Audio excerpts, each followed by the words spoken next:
Suman TV ప్రేక్షకులందరికీ స్వాగతం. మాఘమాసం మొదలవబోతోంది. మాఘ శుద్ధ పాడ్యమి రోజు నుంచి మాఘమాసం మొదలవుతుంది. నెల రోజుల పాటు మాఘమాసం కొనసాగుతుంది. నెల అని చెప్తాం కానీ 30 రోజుల కంటే ఒక రోజున్నర ముందే మాఘమాసం వెళ్ళిపోతుంది. అయితే ప్రతి నెల మాసాలు మారుతూనే ఉంటాయి. ఏమిటి ఈ మాఘమాసం ప్రత్యేకత అంటే, మనకి ప్రత్యేకమైన మాసాలు కొన్ని చెప్పబడతాయి. చైత్రం నుంచి ఫాల్గుణ మాసం దాకా మొత్తం 12 తెలుగు నెలల్లో ఒక్కొక్క మాసానికి ఒక్కొక్క ప్రత్యేకత ఉంది. కొన్ని మాసాలలో విరివిగా పూజలు, వ్రతాలు, నోములు, పర్వదినాలు, పండుగలు, మనం విశేషంగా 10 రోజులు జరుపుకునే పండుగలు కూడా ఉంటాయి. కొన్ని మాసాలు కొంచెం సాధారణంగా వెళ్తుంటాయి. ఆ మాస ప్రత్యేకత దానిది.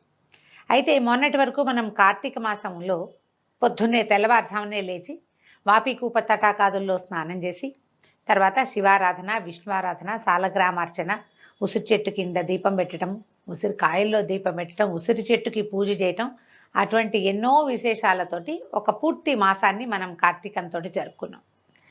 ఆ మాసంలో పురాణ శ్రవణము, పురాణ కథనము కూడా చాలా విశేషమైన విషయం. అప్పుడు మనం కార్తీక పురాణం చెప్పుకున్నాం, మీరందరూ విన్నారు కూడా. కార్తీకం తర్వాత వచ్చిన మార్గశిరం కూడా అత్యంత విశేషమైనది, అత్యంత ఫలప్రదమైనది. ఎట్లా మార్గశిర మాసంలో వచ్చేటువంటి ధనుర్మాసం చాలా ప్రత్యేకమైంది. ధనుర్మాసపు చివరిలోనే కొంత మటుకు వెళ్ళిపోయిన తర్వాత మనకి సూర్యుడు మకర సంక్రమణం చెందుతాడు. సూర్యుడు మకరంలోకి వచ్చేసరికల్లా ఈ మకర సంక్రాంతి రోజునే మహాపుణ్యకాలం అని, అక్కడి నుంచి ఉత్తరాయణం మొదలవుతుందని చెప్తాం. ఈ ఉత్తరాయణం అంటే ఏమిటి? సూర్యుడు తన నడకని కొంచెం కొన్ని డిగ్రీల ఉత్తరం వైపుకి వాలి నడవడం మొదలు పెడతాడు.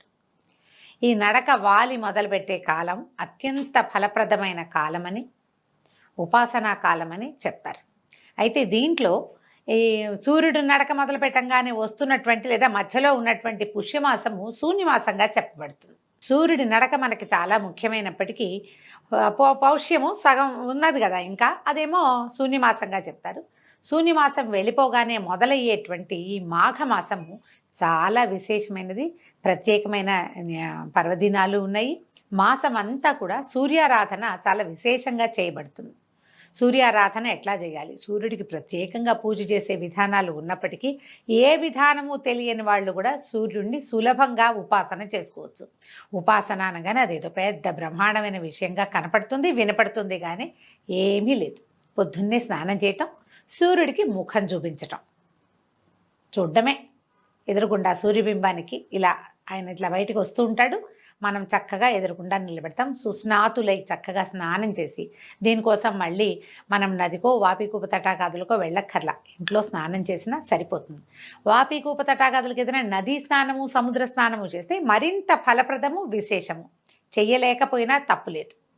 ఇంట్లో స్నానం చేసిన సూర్యోదయం అవ్వగానే సూర్యబింబాన్ని చూసి, మనకి అవకాశం ఉండి కుదిరితే ఓ చిన్న రాగి పాత్రలో కాసిన మంచినీళ్ళు తీసుకుని, అందులో ఓ తులసి దళమో 2 అక్షింతలో ఓ చిన్న పువ్వో వేసి సూర్యుడికి ఆ చెంబు చూపించి నమస్కారం చేసి, ఆ చెంబులో ఉన్న నీళ్ళని సూర్యుడి కోసం అర్ఘ్యమిస్తున్నట్టుగా భావించి, మంత్రాలు వచ్చిన వాళ్ళు మంత్ర విధానం చెప్పుకుంటారు, మనకి రాదు, మనం ఇలా చేయొచ్చు.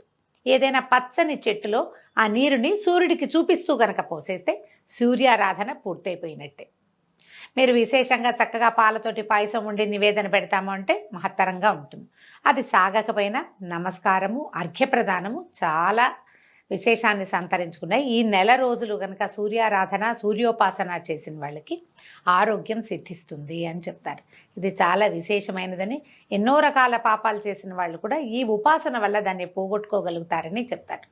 కార్తీక మాసంలో లాగానే ఈ మాఘమాసంలో కూడా మాఘ పురాణం వింటాం, అంటే మాఘమాస మహాత్మ్యాన్ని వినడం కూడా చాలా మంచి విషయం. మాఘమాస వైశిష్ట్యాన్ని చెప్పేవాళ్ళు, వినేవాళ్ళు కూడా తరిస్తారని, ఎన్నో రకాల పాపాలు అవి పోగొట్టుకోవచ్చని, తర్వాత ఆరోగ్యం కూడా సిద్ధిస్తుందని చాలా విశేషంగా చెప్పబడింది. సో ఈ రోజు నుంచి రోజు పొద్దున్నే లేదా ముందు రోజు సాయంత్రమైనా మనం మాఘ పురాణం చెప్పుకుందాము. సాయంకాలము రిలే మన వాళ్ళు ట్రాన్స్మిట్ చేస్తారు, పొద్దున కూడా వస్తుంది. కుదిరితే ముందు రోజే వినండి, లేదా మర్నాడు పొద్దున, మధ్యాహ్నం, సాయంత్రం, రాత్రి లోపల ఎప్పుడు కుదిరితే అప్పుడు మాఘమాస వైశిష్ట్యాన్ని తప్పకుండా వినండి. ఇది ఒక మంచి అవకాశం కదా. సోషల్ మీడియా వచ్చాక మనకి చాలా మంచి అవకాశాలు లభిస్తున్నాయి. అందులో ఈ పురాణ శ్రవణాలు ఒకటి. పుస్తకం మనమే తెచ్చుకుని చదువుకోగలిగితే చాలా బాగుంటుంది. కానీ మరి అది పని చేయగలమో లేదు. చేయగలిగిన వాళ్ళు చక్కగా పుస్తకం పెట్టుకుని దేవుడి దగ్గర కూర్చున్నప్పుడే పూజ చేసేసుకోవటము, మాఘ పురాణం చదువుకోండి. అవకాశం లేని వాళ్ళు హాయిగా వినండి, చక్కగా చెప్తాను, సంతోషంగా విని పూజ చేసుకోవటము సింపుల్ పూజే. కానీ తప్పకుండా సూర్యారాధనని మీ జీవితంలో భాగం చేసుకోండి. పిల్లలకు కూడా దీన్ని అలవర్చండి. సో ఇవాళ నుంచి మన మాఘ పురాణం మొదలు పెడతాం. ఏం చెప్తున్నారో చూద్దాం. మాఘ పురాణంలోని మొదటి అధ్యాయంలో ఉన్నాం. భరతభూమి పవిత్రమైన పుణ్యభూమి. ఇందు నైమిసారణ్యము సకల పురాణ పురుషులకు, మహాయోగులకు, మహర్షులకు నిలయమైనది. అందు సౌనకాది మహామునులు లోక కళ్యాణార్థము ఒక మహాయజ్ఞాన్ని తలపెట్టారు. మరి మహర్షుల జీవితం అంతా మానవ శ్రేయస్సు కొరకే కదా. నిజంగా చూడండి, మనకి 12 నెలలు ఉన్నాయి. జనరల్గా మనం ఏం చెప్పుకుంటామండి, పోయింది పొల్లు, ఇవాళ రోజు పోతే నిన్నటి రోజు పోయింది, ఇవాళకి రాదు, ఏది రాదు. నిన్న చేసేసింది ఏది ఇవాళ మనం మార్చలేము. ఒక్క నిమిషం కూడా పోయిన కాలం తిరిగి రాదు. కానీ మనకి నెలలు మాత్రం తిరిగి వస్తాయి, ఆ ఋతువులు తిరిగి వస్తాయి, పర్వదినాలు తిరిగి వస్తాయి. ఈ సంవత్సరం మాఘమాసం ఏమీ చేయలే, పొద్దున్నే ఒక్కరోజు కూడా పొద్దున్నే లేచి సూర్యుడి మొహం చూడలేదు. వచ్చే సంవత్సరం చూడు, పోని నిరుడు చూడలేదు, ఈ ఏడాది చూసేందుకు మనకు అవకాశం ఇస్తుంది. మిగిలినవన్నీ వెళ్ళిపోతాయి, కానీ ఇవి మాత్రం వెళ్ళవండి. మనం పోగొట్టుకున్న కాలం పోతుంది. కానీ పర్వదినాలు, మంచి అద్భుతమైన ఋతువులు, అద్భుతమైన మాసాలు, పూజా విధానాలు ఏటా సైకిల్ చక్రంలాగా తిరిగి కిందున్న చుక్క మళ్ళీ పైకి వస్తూనే ఉంటుంది. మనకు అవకాశం ఇచ్చారు, అది ఇచ్చినది ఎవరు? మన మహర్షులే. వాళ్ళకి ఎప్పుడూ కృతజ్ఞులుగా ఉండాలి. తప్ప